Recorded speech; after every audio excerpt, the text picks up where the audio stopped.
Welcome friends, welcome to the Questlink IAS the examine perspective programme. इस programme में हम लोग करंट इश्यूज से रिलेटेड जो भी टॉपिक्स हैं जो कि UPSC, BPSC और अदर स्टेट PCS एग्ज़ाम के लिए रिलेवेंट हैं, उनको हम लोग हॉलिस्टिकली कवर करेंगे और डिस्कस करेंगे। इसमें उस इश्यूज़ के जो की फीचर्स हैं, उसके जो की स्ट्रक्चरल चैलेंजेस हैं, क्या इंटरनेशनल प्रैक्टिसेस उसमें ऑपरेट होती हैं या क्या वे फॉरवर्ड होना चाहिए, इसको हम लोग मल्टी डायमेंशनल पर्सपेक्टिव से एक क्रिटिकली एग्जामिन माइंड को जो पता होना चाहिए उस हिसाब से उसको एनालाइज करने की कोशिश करेंगे, उसको डिकन्स्ट्रक्ट करने की कोशिश करेंगे, उसको समझने का प्रयास करेंगे। तो without any further delay let's start today's topic, and today's topic is ethanol blending in India. Okay, तो एथनॉल ब्लेंडिंग इन इंडिया, इस पे कंटेक्स्ट क्या है कि अभी हम लोगों को पता है कि गवर्नमेंट ने nation wide E20 blended petrol को नेशन वाइड रोल आउट कर दिया गया है। और इसी कंटेक्स्ट में क्या हुआ है कि सुप्रीम कोर्ट में पिटीशन भी डाल दिया गया है कि जो है कंज्यूमर राइट्स जो है वो प्रोटेक्ट करने के लिए, ठीक है, कि कंज्यूमर प्रोटेक्शन एक्ट 2019 और आर्टिकल 300A के अंदर में जो है सुप्रीम कोर्ट में पिटीशन डाला गया है कि जो एथनॉल कंटेंट है उसका डिस्क्लोजर होना चाहिए, व्हीकल कंपैटिबिलिटी और कंज्यूमर सेफ्टी से रिलेटेड जो है वो डेटा जो है रिलीज़ करना चाहिए गवर्नमेंट को। इवन जो E20 जनता पार्टी एक डिजिटल कैंपेन चला रही है, बोल रही है कि जो E20 ब्लेंडेड पेट्रोल के कारण से हमें जो प्राइस बेनिफिट मिलना चाहिए, जो रैशनलाइज होना चाहिए जो ब्लेंडेड पेट्रोल का प्राइस है वो। अब इसमें गवर्नमेंट का पोजीशन क्या है? गवर्नमेंट का पोजीशन ये है कि वो बोल रही है कि जो E20 प्रोग्राम है ये साइंटिफिक स्टडीज़ पे बेस्ड प्रोग्राम है, जैसे कि इंडियन ऑयल स्टडीज़, SIAM और AI ने स्टडी करके साइंटिफिक डेटा के साथ रिकमेंड किया है कि ये प्रोग्राम जो है बेनिफिशियल है, ठीक है। और गवर्नमेंट के एफर्ट्स के थ्रू से जो 20% एथनॉल ब्लेंडिंग टारगेट है, ये बेसिकली नेशनल बायोफ्यूल पॉलिसी में 2030 में अचीव करना था, but we have already achieved in 25-26, ठीक है। और गवर्नमेंट जो है फर्दर जो E85 जो फ्यूल है, जो हाइयर ब्लेंडेड पेट्रोल है, उसको सपोर्ट कर रही है। इसी फ्रेमवर्क में जो BIS स्टैंडर्ड है वो E22 और E30 का BIS स्टैंडर्ड को ऑलरेडी नोटिफाई कर दिया गया है। Even E22, E30 petrol blends को जो है एग्जम्प्ट किया गया है सेंट्रल एक्साइज ड्यूटी से, ठीक है। तो गवर्नमेंट बेसिकली इसको इस पूरे इकोसिस्टम को, एथनॉल ब्लेंडेड पेट्रोल के इकोसिस्टम को प्रमोट करना चाह रही है। तो इसी कंटेक्स्ट में हम लोग समझेंगे इस पॉलिसी को, ठीक है। तो बिफोर गोइंग फॉरवर्ड कि एथनॉल ब्लेंडेड प्रोग्राम क्या है, इसमें क्या चैलेंजेस है, हम लोग समझते हैं कि बेसिकली एथनॉल होता क्या है। तो एथनॉल क्या है कि एक बायोफ्यूल है, ठीक है ना, मोस्टली यूज बायोफ्यूल है, वाइडली यूज, ठीक है ना। इसका केमिकल फार्मूला होता है C2H5OH, ठीक है। ये रिन्यूएबल है, बायोडिग्रेडेबल है, फ्लेमेबल है और कलरलेस अल्कोहल है, ठीक है। इसका प्रोडक्शन बेसिकली किसके थ्रू से होता है? शुगर या स्टार्च के थ्रू से होता है, ठीक है। अब इसके प्रोडक्शन प्रोसेस के बेसिस पे जो है ना, इसको जनरेशन में बांटा जा सकता है कि 1G, 2G, 3G, 4G जैसे आपका नेटवर्क में होता है, उसी तरह से यहाँ पे first generation ethanol, second generation ethanol, third generation ethanol और फोर्थ जनरेशन एथनॉल। तो फर्स्ट जनरेशन एथनॉल जो है उसका प्रोडक्शन कैसे होता है? फूड क्रॉप्स के थ्रू से, शुगर केन या मेज के थ्रू से। सेकेंड जनरेशन एथनॉल किसके थ्रू से होता है? Produce from agriculture residues, rice straw, corn stover, इसके थ्रू से। थर्ड जनरेशन एथनॉल क्या होता है? एल्गी के थ्रू से होता है, ठीक है। और फोर्थ जनरेशन एथनॉल जो होता है वो जेनेटिकली इंजीनियर्ड बायोमास के थ्रू से होता है। तो इसमें थर्ड और फोर्थ जनरेशन जो एथनॉल है ये बेसिकली अभी रिसर्च स्टेज में है, ठीक है। और फर्स्ट जनरेशन और सेकंड जनरेशन एथनॉल जो है वो अभी इकोनॉमिकली फिजिबल है, टेक्नोलॉजिकली फिजिबल है। तो जो सबसे वाइडली यूज्ड एथनॉल होता है वो फर्स्ट जनरेशन एथनॉल होता है, ठीक है ना, शुगर केन, मीज और व्हीट से जो बन रहा है, ठीक है। और इसका एक और इम्पॉर्टेंट कैरेक्टरिस्टिक्स है कि इसका जो एथनॉल का रिसर्च ऑक्टेन नंबर होता है, ठीक है, वो 108 से 109 तक होता है। इसके कारण क्या होता है ना कि जो कंबशन इफिशिएंसी होता है वो इंक्रीज हो जाता है, इंजन में नॉकिंग कैरेक्टरिस्टिक्स जो होता है वो कम होता है, ये इसका सही क्वालिटी है। लेकिन इसमें एक डिमेरिट ये है कि इसका जो कंटेंट जो है, जो कंबसेबल एनर्जी है, ठीक है ना, ये लेस एनर्जी पर लीटर देन पेट्रोल होता है। ये जब जलता है तो पेट्रोल के मुकाबले कम से कम 27 से 34% तक जो है ये एनर्जी कम प्रोड्यूस करता है, ठीक है। इसके लिए हम लोग देखेंगे कि जो व्हीकल्स हैं, कंबसन व्हीकल्स हैं, उनका माइलेज भी कभी कभी कुछ परसेंटेज तक कम हो सकता है। गवर्नमेंट का जैसे क्लेम है कि 3 से 5% तक कम होता है, बट जो कंज्यूमर्स एंड पे हैं वो ज़्यादा भी क्लेम करते हैं, ठीक है। और इसका देखो कि डुअल रोल भी हो सकता है कि E10, E20, E85, E10, E20, E85, E100, ठीक है ना। तो ऐसे करके ब्लेंड किया जा सकता है। E10 का मतलब क्या हो गया कि आप जो रेशियो डाले हो पेट्रोल में वो 10% का रेशियो है, ठीक है। अगर मान लीजिए कि 1000 लीटर का है तो या 1 लीटर में जो है कितना हो गया, 1 लीटर में आप उसका 10% जो है वो एथेनॉल डाले हो उसमें, ठीक है।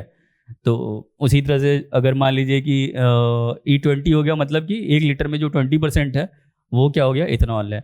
इसमें 85% एथेनॉल है, और 100 मतलब कि पूरे का पूरा 1 लीटर में 1 लीटर जो है वो क्या है, एथेनॉल है, ठीक है। तो हम लोग स्टैंड एलोन एथेनॉल भी यूज़ कर सकते हैं, ठीक है। Next slide. अब देखते हैं कि एथेनॉल हमने देख लिया, अब हम समझते हैं कि एथेनॉल ब्लेंडेड प्रोग्राम क्या है। तो एथेनॉल ब्लेंडेड प्रोग्राम क्या है कि गवर्नमेंट ऑफ इंडिया का फ्लेक्सिव इनिशिएटिव है, ठीक है।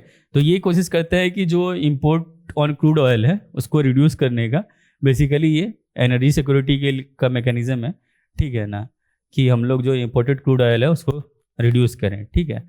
और क्या है कि लोअर ग्रीन हाउस इमिशंस, ठीक है, फार्मर इनकम को इंक्रीज करना है, इंडिया की एनर्जी सिक्योरिटी को बढ़ाना है। इसके लिए हम लोग एथेनॉल ब्लेंडेड प्रोग्राम में एथेनॉल को हम लोग ब्लेंड कर देते हैं पेट्रोल के साथ, यही एथेनॉल ब्लेंडेड प्रोग्राम है, ठीक है। तो अब इसका स्टार्टिंग बेसिकली 25-26 में नहीं हुआ था, इसकी शुरुआत 2003 में ही हो गई थी, ठीक है। कुछ स्टेट्स में इसको रोल आउट किया गया था।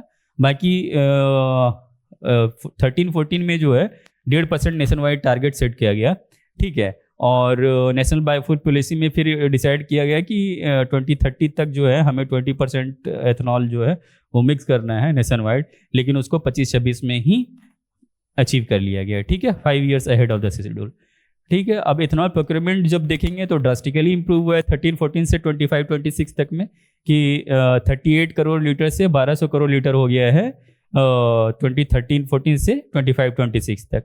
उसी तरह से जब हम प्रोडक्शन कैपेसिटी की बात करते हैं तो 421 करोड़ लीटर से 2000 करोड़ लीटर इंक्रीज हो चुका है विद इन दिस फ्रेमवर्क 2014 से 2026 तक, ठीक है। तो अब देखते हैं कि इसका स्ट्रैटेजिक प्रायोरिटीज या स्ट्रैटेजिक इम्पैक्ट क्या है इस पॉलिसी का। तो सबसे बड़ा बात है कि strategic energy security, India import करता है लगभग 88.5% ऑफ इट्स क्रूड ऑयल। तो जब हम लोग इतना ज़्यादा क्रूड ऑयल को कंज्यूम करते हैं, इंपोर्ट करते हैं, तो कहीं ना कहीं ये इथेनॉल ब्लेंडेड पेट्रोल जो है हमारे एनर्जी सिक्योरिटी को प्रमोट करेगा। हमें जो क्रूड ऑयल है वो कम मंगवाना पड़ेगा, उसकी खपत कम होगी, ठीक है ना। तो ये चीज़ है। दूसरा है कि मैक्रो इकोनॉमिक स्टेबिलिटी, अब इसी से लिंक्ड कंसेप्ट है कि जब हमें क्रूड ऑयल कम मंगवाना पड़ेगा तो क्या होगा कि हमारा जो फिनेंशियल स्टेबिलिटी है वो मजबूत होगा, हमें डॉलर कम खर्च करने पड़ेंगे। तो जो डेटा है मिनिस्ट्री ऑफ पेट्रोलियम का कि 1.9 लाख करोड़ रुपीस जो है फॉरेन एक्सचेंज में वो सेव हुए हैं करके, ठीक है। उसी तरह से अब क्या है कि ये इसका जो प्रोडक्शन हो रहा है वो बेसिकली हम लोग फर्स्ट जनरेशन एथेनॉल यूज़ कर रहे हैं, तो शुगर केन, मेज, ग्रेन्स, इसी सब को यूज़ करते हैं। तो उससे क्या होगा कि जो एग्रीकल्चर का वैल्यू क्रिएशन है ना वो इंक्रीज हो जाएगा।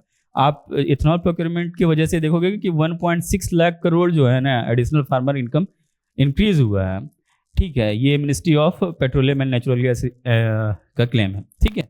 उसी तरह से जब लो कार्बन ट्रांसपोर्ट ट्रांजिशन, तो इसके बाद ही हम लोग बात करते हैं कि इथेनॉल ब्लेंडिंग के हिसाब से कम 930 lakh metric tonne of carbon dioxide emission जो है ये रिड्यूस हुआ है, ठीक है। उसके बाद क्या है कि टेक्नोलॉजी न्यूट्रल डीकार्बोनाइजेशन की तरफ में स्टेप है, ठीक है। ये क्या कर रहा है ना कि ट्रांजिट फ्यूल की तरह से काम कर रहा है, ट्रांजिट फ्यूल की तरह से काम कर रहा है। मतलब अगर हम इंटरनल कंबशन इंजन जो है ठीक है ना।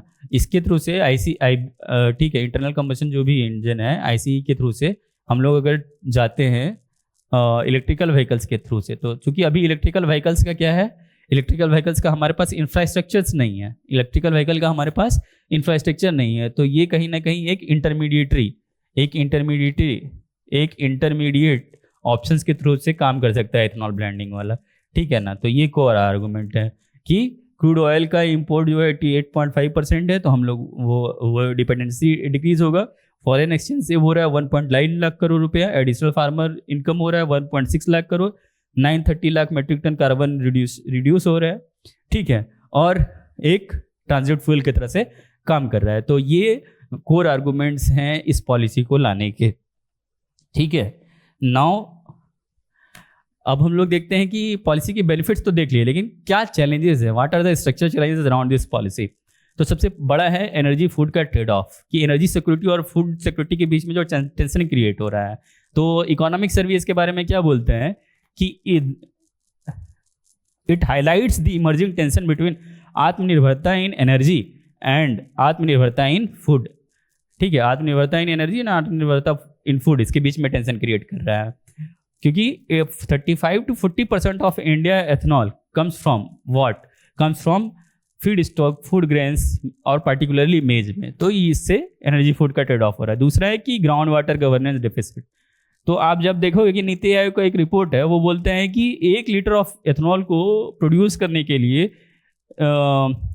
जो शुगरकेन से प्रोड्यूस करने के लिए हमें लगभग 2860 लीटर्स ऑफ वाटर चाहिए। तो लगभग आप समझ लो कि 2500 से 3000 लीटर चाहिए हमें पानी 1 लीटर इथेनॉल प्रोड्यूस करने के लिए शुगर केन से, ठीक है। तो इतना ज़्यादा वाटर कंज्यूमिंग है। तो हम लोग अभी ऑलरेडी देख चुके हैं कि जो ग्राउंड वाटर का सबसे ज़्यादा कंजम्पशन है वो इरिगेशन के थ्रू से हो रहा है, ठीक है। और अगर हम इथेनॉल जैसी पॉलिसी को लेके आएंगे तो ये फिर से जो ग्राउंड वाटर की अवेलेबिलिटी है उसको डिस्टॉर्ट करेगा, ठीक है। तो ये वाला चीज़ है। जैसे कि एक डेटा भी है कि sugar cane occupies only 4 to 5% of gross cropped area. जो महाराष्ट्र में पूरे क्रॉपिंग एरिया उसका 4 से 5% ही शुगर केन है, लेकिन जो उसका वाटर कंजम्पशन है वो लगभग 70% है। तो इतना बड़ा डिसबैलेंस है, ठीक है। उसके बाद मार्केट डिस्टॉर्शंस आप समझो कि जैसे फूड कॉर्पोरेशन ऑफ इंडिया है, वो MSP पे फूड ग्रेन्स को परचेज कर रही है, और इवन की जो वो स्टोर करती है उस पर नेट एक्सपोर्ट का कैप रहता है कि आप इससे ज़्यादा एक्सपोर्ट नहीं कर सकते हो। लेकिन अब हम उस कैप वाले जो फूड ग्रेन्स है उसको डाइवर्ट करके एथनॉल की तरफ अगर हम लेके जाए, एथनॉल प्रोडक्शन की तरफ में, तो क्या हो गया है कि यहाँ पे पॉलिसी एम्बिग्यूसी आ सकती है, ठीक है ना। कि हम एक तरफ तो उसको एक्सपोर्ट नहीं कर रहे हैं, लेकिन दूसरी तरफ हम एथनॉल प्रोडक्शन की तरफ में शिफ्ट कर रहे हैं। और इसके साथ का जो सेकेंड आर्गूमेंट है, क्योंकि आप जब MSP लेते हो, ठीक है, और उसको स्टोर करते हो, तो उसमें आपका जो इकोनॉमिक कॉस्ट है वो ज़्यादा पड़ जाता है जब आप उसको सेल कर रहे हो, ठीक है ना, जिसको कि कम प्राइस पे बेचना है। तो कहीं ना कहीं ये मार्केट को डिस्टॉर्ट कर सकता है एडमिनिस्ट्रेटेड प्राइसेस को, ठीक है। उसके बाद फिर क्या है कि जो शुगर अवेलेबिलिटी है, तो शुगर अवेलेबिलिटी अगर मान लीजिए शुगर कैन जो है वो प्रोडक्शन करने चले जा रहा है एथनॉल प्रोडक्शन में, कंज्यूम हो जा रहा है, तो जो शुगर मार्केट्स हैं जिनको शुगर चाहिए था, तो उनके पास क्या होगा, एक कंपटीशन आ जाएगा, तो शुगर के प्राइसेस राइज हो सकते हैं, राइट। इसके अलावा जो है कि जब आप मेज के कंटेक्स्ट में देखोगे तो India became a net importer from net exporter. India कभी नेट एक्सपोर्टर हुआ करता था, but somehow due to this policies अभी हम लोग नेट इम्पोर्टर हो चुके हैं। तो मेज पे जो है हमारे जैसे पोल्ट्री इंडस्ट्री है, ठीक है, तो उनके पास क्या हो रहा है ना कि मेज प्राइसेस जो है वो अपराइज होके आ रहे हैं।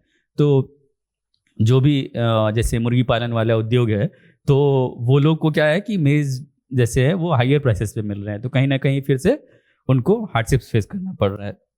तो ये चैलेंजेस हैं। और भी कुछ चैलेंजेस हैं, जैसे कि जो हमारा E20 कंपेटेबल व्हीकल्स है, ये 2025 से ही आना शुरू हुआ है, लेकिन बहुत सारे लोग हैं जिनके पास की जो है लेगेसी व्हीकल्स है, E20 कंपेटेबल व्हीकल्स नहीं है। तो इसका इंट्रोडक्शन जो है वो समय से पहले हो चुका है, तो लोगों के पास इतनी जल्दी जो है ट्रांजिशन करने का जो कूलिंग पीरियड होता है वो उनके पास अवेलेबल नहीं था, ठीक है, राइट। तो ये एक इशू आ रहा है। उसके बाद फिर क्या है कि लोअर फ्यूल एफिशिएंसी का इशूज़ है, ठीक है। Ethanol has about 27 to 35% lower density than petrol, ये चीज़ हम लोग देख चुके हैं, ठीक है ना। तो इससे क्या हो रहा है कि लोग जो है माइलेज में डिक्लाइन फेस कर रहे हैं, ठीक है।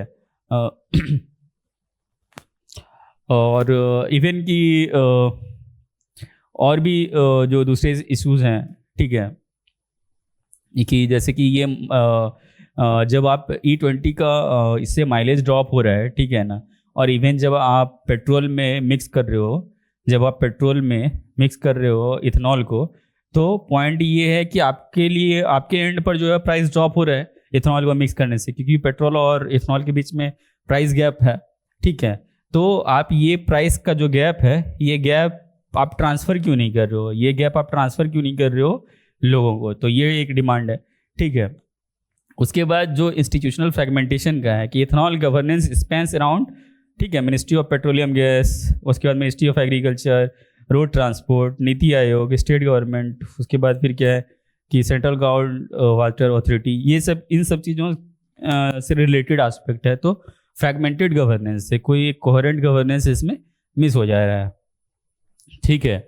और उसके बाद फिर क्या है कि ये फ्यूचर में जो है ना डिमांड कैपेसिटी का मिसमैच हो सकता है, क्योंकि फ्यूचर में हम लोग जैसे फेम स्कीम्स है, इसके थ्रू से हम लोग प्रमोट कर रहे हैं कि जो इलेक्ट्रिक व्हीकल्स है वो ज़्यादा से ज़्यादा कंज्यूम हो। बट अगर हम इथेनॉल प्रोडक्शन यहाँ पे एक बिना कैप के या फिर बिना डेटा सपोर्ट के अगर हम इथेनॉल प्रोडक्शन बहुत ज़्यादा इंक्रीज़ कर देंगे या इसकी फैसिलिटीज़ बहुत ज़्यादा इंक्रीज़ कर देंगे, तो फिर ये जो है हमारे जो इलेक्ट्रिक व्हीकल्स का रोल आउट है उसके साथ कहीं ना कहीं ये पॉलिसी डिसीजन में मिसमैच हो जाएगा, ठीक है ना। क्योंकि अगर हम बहुत ज़्यादा फैसिलिटी इंक्रीज़ कर दिए तो फिर हमें लगेगा कि हम इलेक्ट्रिक व्हीकल्स को फिर प्रमोट क्यों करें उतना ज़्यादा, ठीक है। तो वो कहीं ना कहीं मिसमैच हो सकता है, राइट।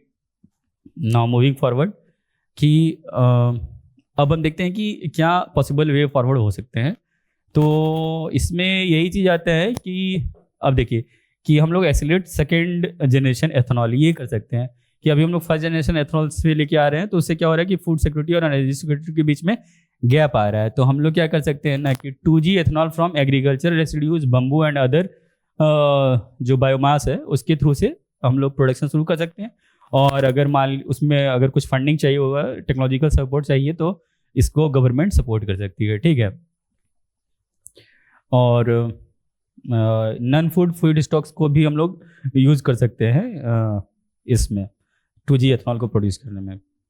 दूसरा है कि adopt feed stock zonation and water budgeting, ठीक है, कि जो भी है department of food production and distribution जो है central ground water authority board के साथ मिल करके जो agro climatic feed stock zonation है वो तैयार करे, बेसिन लेवल वाटर बजटिंग तैयार करे कि किस एरिया में जो है ना इसका प्रोडक्शन होना चाहिए एथेनॉल का और किस एरिया में नहीं होना चाहिए। जहाँ पे कि वाटर ऑलरेडी स्कार्स है ग्राउंड वाटर, तो वहाँ पे हम लोग जो है फूड स्टॉक्स से एथेनॉल प्रोड्यूस करने का कोई मतलब नहीं है, क्योंकि इसके ब्रॉडर कंसिक्वेंसेस फेस करने से पड़ सकते हैं, ठीक है। उसके बाद फिर क्या है कि इंस्टीट्यूशनलाइज इंटीग्रेटेड बायोफ्यूल गवर्नेंस, एक कोहेरेंट और इंटीग्रेटेड मैकेनिज्म बनाइए, inter ministerial biofuel coordination committee बनाइए, ठीक है। यूनिफाइड प्लानिंग नेटवर्क होना चाहिए जो कि पीरियोडिक असेसमेंट करे कि फीड स्टॉक एबिलिटी कितना है, फूड सिक्योरिटी को, एनर्जी सिक्योरिटी को, ठीक है ना, व्हीकल रेडीनेस को, कंज्यूमर ट्रांसपेरेंसी को, इन सब चीज़ों को कंटिन्यूसली मॉनिटर करे और ग्रेजुअल फेज में इसको इम्प्लीमेंट करे, ठीक है। उसके बाद फिर क्या है कि develop a Brazil style flex fuel mechanism, ठीक है ना। तो ब्राज़ील ने जब इसको इंट्रोड्यूस किया था E20 को, तो वो क्या किए थे ना कि ग्रेजुअली लॉन्च किए थे। पहले लोगों के पास जो है कंपेटेबल व्हीकल्स थे, फ्लेक्स फ्यूल व्हीकल्स थे, उसके बाद ही जो है हायर ब्लेंड पे गए थे। ये नहीं है कि आप पहले हायर ब्लेंड पेट्रोल कर दो और लोग उसके लिए तैयार ही नहीं है, रेडीनेस नहीं हो, तो this should not happen. Brazil's success shows that large-scale ethanol adoption depends on the flex fuel vehicles, phased fuel standards, and transparent pricing and consumer choice, ठीक है। और कंज्यूमर के पास चॉइस भी होना चाहिए कि वो कौन से ब्लेंड में जाना चाहते हैं, ठीक है। With 90% of its car fleet comprising FFBs, Brazil allows consumers to choose between E20 and E100। तो आपके पास जो होता है ना कि आप पेट्रोल पंप में आप ऑप्शन भी दे सकते हो कि चॉइस के लिए भी दे सकते हो कि आपको हायर ब्रांड लेना है, लोअर ब्रांड लेना है, प्योर पेट्रोल लेना है। You can create infrastructure around that कि आपके पास एक चॉइस होना चाहिए, ठीक है। उसके बाद फिर क्या है कि strengthen consumer information and transparency. तो इसमें क्या है कि आपको कंज्यूमर को इन्फॉर्म भी करना है, बेसिकली रोल आउट करने के पहले प्री इन्फॉर्म करना है, अवेयरनेस जनरेट करना है, कंज्यूमर को, सिटीजन्स को कॉन्फिडेंस में लेना है, ताकि इसका जो है रिपरकशंस जो है वो शॉक की तरह ना हो लोगों के बीच में, right. Standardised disclosure of certified fuel compatibility, expected fuel economy, maintenance requirements would operationalise informed under the consumer choice consumer protection act. तो इसका क्या इम्पैक्ट होता है गाड़ी पे, क्या नहीं हो सकता है, ठीक है, कि उसके जो कोई अगर आपका इंजन पे या आपका जो फ्यूल सेल्स हैं उनके तरफ में कुछ उसका नेगेटिव रिपरकशंस होता है, तो that should be properly communicated and the information should be available in public, ठीक है ना, इन अ ट्रांसपेरेंट मैनर। तो ट्रांसपेरेंसी यहाँ पे इंक्रीज करने की जरूरत है। Institutionalise life cycle sustainability standard, ठीक है, कि उसके बाद फिर क्या है कि इथेनॉल प्रोडक्शन भी जो हो रहा है, ऐसा नहीं होना चाहिए कि इथेनॉल प्रोडक्शन का जो यूनिट है वो खुद पॉल्यूशन इंक्रीज करने में लग जाए, ठीक है ना। तो उसका भी जीरो लिक्विड डिस्चार्ज मेंटेन करने का जरूरत है, ठीक है। एक life style sustainability certification framework का जरूरत है, ठीक है ना, कि जो कार्बन इमिशंस, वाटर यूज और लैंड यूज इम्पैक्ट को कंबाइन करके रखे, वो सर्टिफिकेशंस एजेंसीज के पास होनी चाहिए, जो भी इथेनॉल प्रोड्यूसिंग एजेंसीज हैं, ठीक है। और उसके बाद फिर क्या है कि जो कैपेसिटी एक्सपेंशन है, कि कितना एक्सपेंशन करना है, उसका एक जो एक्सपेंशन है, उसका जो इंफ्रास्ट्रक्चर है वो उतना ही दूर तक जाना चाहिए जो कि हमारे जो इलेक्ट्रिक व्हीकल्स का रोल आउट होगा उसके साथ अलाइंड हो। ऐसा ना हो कि हम बहुत ज़्यादा एक्सपेंड कर दें, फिर हमारे पास स्कोप ही ना बचे कि जो हम इलेक्ट्रिक व्हीकल्स का इंफ्रास्ट्रक्चर है उसको तैयार कर सकें। वो आपस में कम्पीट नहीं करना चाहिए, ठीक है। तो अगर हम इस टॉपिक को कंक्लूड करें तो वी विल कंक्लूड कि ethanol blending represents a transition from imported energy to indigenous energy, ठीक है ना, कि ये क्या कर रहा है, इंपोर्टेड एनर्जीज, ठीक है ना। इंपोर्टेड एनर्जी क्या है, क्रूड ऑयल वाला, इंपोर्टेड एनर्जी से इंडिजिनियस एनर्जी, ठीक है ना, इंपोर्टेड एनर्जी से इंडिजिनियस एनर्जी की तरफ में ट्रांजिशन कर रहा है। बट इसका जो बेनिफिट है वो ट्रांसफ़र तभी हो पाएगा जब हम क्या करेंगे ना, इंश्योर करेंगे कि जो फूड सिक्योरिटी है और जो एनर्जी सिक्योरिटी है और जो इकोलॉजिकल सस्टेनेबिलिटी है, इस तीनों के बैलेंस पे ही इस पॉलिसी फ्रेमवर्क का जो है सक्सेस वो डिपेंड करेगा, ठीक है। तो अगर हम इस चीज़ एनर्जी सिक्योरिटी, फूड सिक्योरिटी और इकोलॉजिकल सस्टेनेबिलिटी को बैलेंस करें तो ये पॉलिसी जो है हमारे SDG 7, SDG 12 और SDG 13 के जो टारगेट्स हैं उनको मीट करने में हेल्पफुल होगा, ओके। सो इस टॉपिक से रिलेटेड हम लोग एक यूपीएससी और प्रीलिम्स कनेक्ट देख लेते हैं कि ये पुराना क्वेश्चन है 2020 का, ठीक है। According to India's national policy on biofuels, which of the following can be used as raw materials for the production of biofuels. National policy on biofuels के अंदर में कौन सा ऐसा मटेरियल्स है जो कि प्रोडक्शन ऑफ बायोफ्यूल्स में यूज किया जा सकता है एज ए रॉ मटेरियल के रूप में कौन सा इसमें यूज किया जा सकता है, कि cassava, damaged wheat grains, groundnut seeds, horse gram, rotten potatoes, sugar beat.